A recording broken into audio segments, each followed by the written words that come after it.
ओम शांति। आज का अव्यक्त महावाक्य 11 जुलाई 1971 से लिया गया है, जिसका शीर्षक है विश्व कल्याणकारी बनने के लिए मुख्य धारणाएं। आज के इस संगठन को कौन सा संगठन कहें? गुजरात का संगठन? अपने को गुजरात का तो नहीं समझते हो? जैसे बाप बेहद का मालिक है, वैसे भले कहाँ भी निमित्त बने हुए हो, लेकिन हो तो विश्व कल्याणकारी।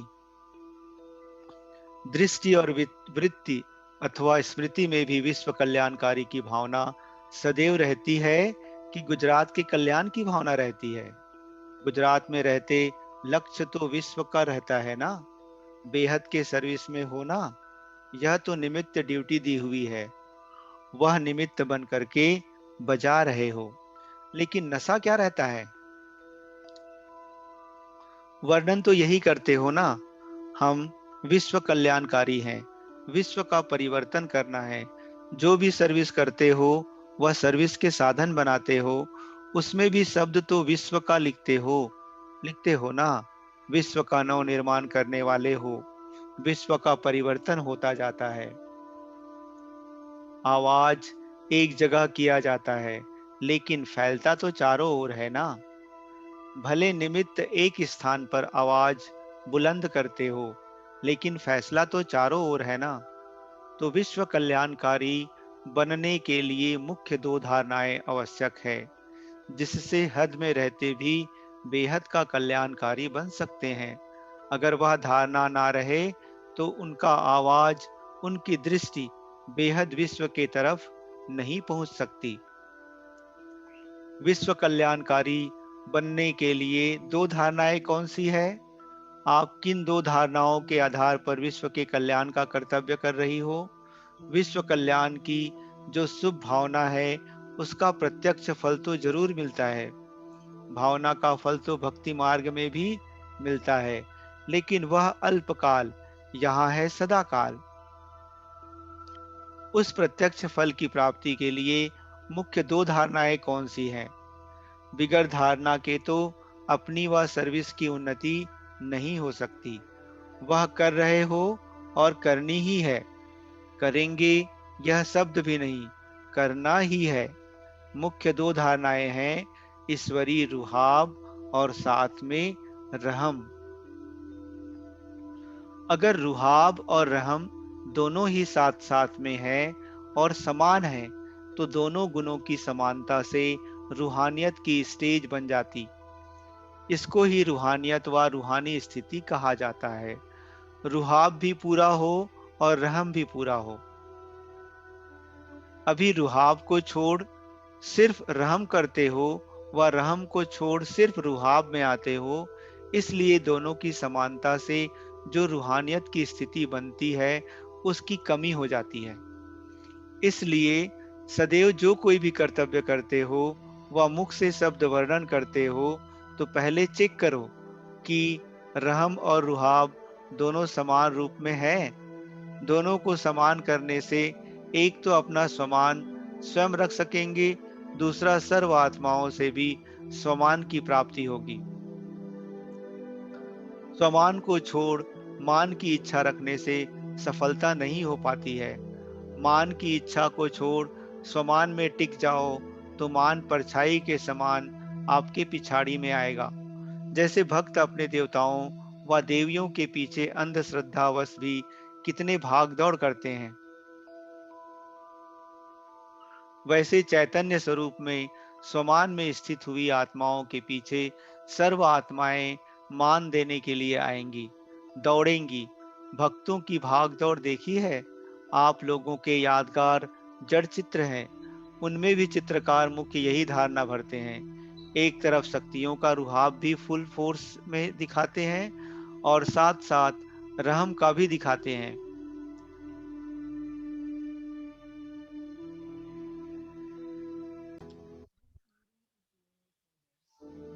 एक ही चित्र में दोनों ही भाव प्रकट करते हैं ना। यह क्यों बना है? क्योंकि प्रैक्टिकल में आप रुहाब और रहम दिल मूर्त बने हो, तो जड़ चित्रों में भी यही मुख्य धारणाएं दिखाते हैं। तो आप लोग अभी जब सर्विस पर हो, तो सर्विस के प्रत्यक्ष फल का आधार इन दो मुख्य धारणाओं के ऊपर है। रहमदिल जरूर बनना है, लेकिन किस आधार पर और कब, यह भी देखना है। रुहाब रखना जरूर है, लेकिन कैसे और किस तरीके से प्रत्यक्ष करना है, यह भी देखना है। रुहाब कोई वर्णन करने व दिखाने से नहीं दिखाई देता। रुहाब नैन चैन से स्वयं ही अपना साक्षात्कार कराता है। अगर उसका वर्णन करते हैं तो रुहाब बदलकर रोब में दिखाई देता है। तो रोब नहीं दिखाना है, रुहाब में रहना है। रोब को भी अहंकार व क्रोध की वंशावली कहेंगे, इसलिए रोब नहीं दिखाना है, लेकिन रुहाब में जरूर रहना है। जितना जितना रहम दिल के साथ रुहाब में रहेंगे, तो फिर रोब खत्म हो ही जाएगा। कोई कैसी भी आत्मा हो, रोब दिलाने वाला भी हो, तो रुहाब और रहम दिल बनने से रोब में कभी कमी नहीं आएगी, कभी कभी नहीं आएंगे। रहम दिल बनने से रोब में कभी नहीं आएंगे। ऐसे नहीं कि सरकमस्टांसेस अर्थात परिस्थितियां ऐसे थे व ऐसे शब्द बोले तो यह करना ही पड़ा, करना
निवारण को निवारण कैसे करेंगे, क्योंकि लोग सभी जानने वाले हो गए हैं।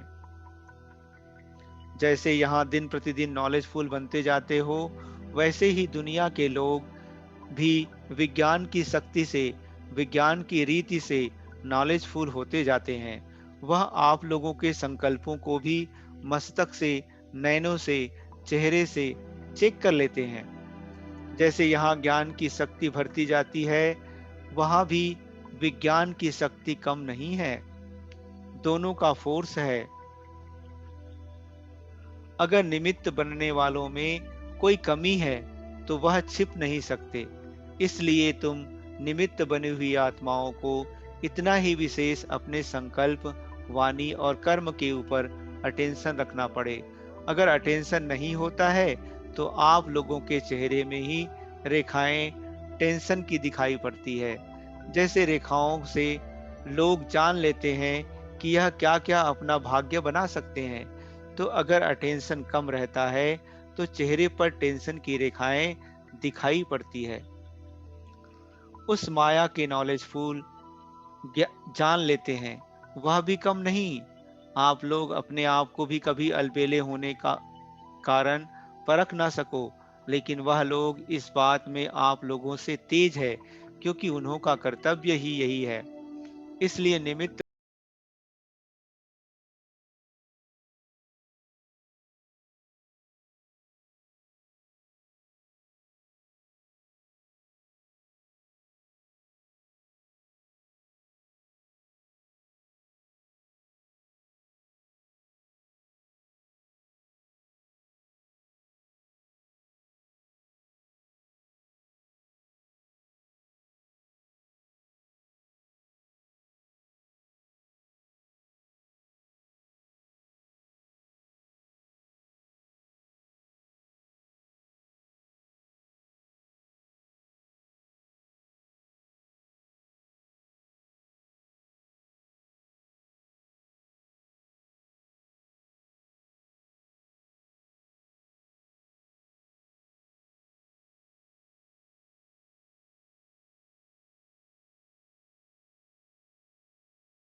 कोई कोई बीज फल तब देता है जब नेचुरल वर्षा होती है, पानी देने से नहीं निकलता। यह भी ड्रामा की नूंद है। अब अविनाशी बीज जो डाल रहे हो, कोई तो प्रत्यक्ष फल दिखाई देंगे, कोई फिर नेचुरल कैलेमिटीज होगी। जब ड्रामा का सीन बदलने वाला होगा, तो वह नेचुरल वायुमंडल, वातावरण उस बीज का फल निकालेगा। विनाश तो होगा, यह तो गारंटी है। जब बीज ही अविनाशी है, तो फल ना निकले, यह तो हो ही नहीं सकता। लेकिन कोई नजदीक आते हैं, कोई पीछे आने वाले हैं, तो अभी आएंगे कैसे? वह फल भी पीछे देंगे। इसलिए कभी भी सर्विस करते यह नहीं देखना व यह नहीं सोचना कि जो किया वह कोई व्यर्थ गया। नंबरवार, समय प्रमाण, फल इत्यादि दिखाई देते जाएंगे।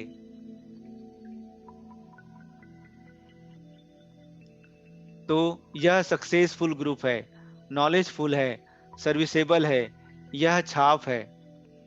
अपने इस ट्रेडमार्क को सदैव देखते रहना। त्रिमूर्ति छाप लगी ना, और यही स्मृति में रखकर हर सर्विस के कदम को पद्मों की कमाई में परिवर्तन कर चलना है। यह चेक करो कि हर संकल्प से पद्मों की कमाई जमा की,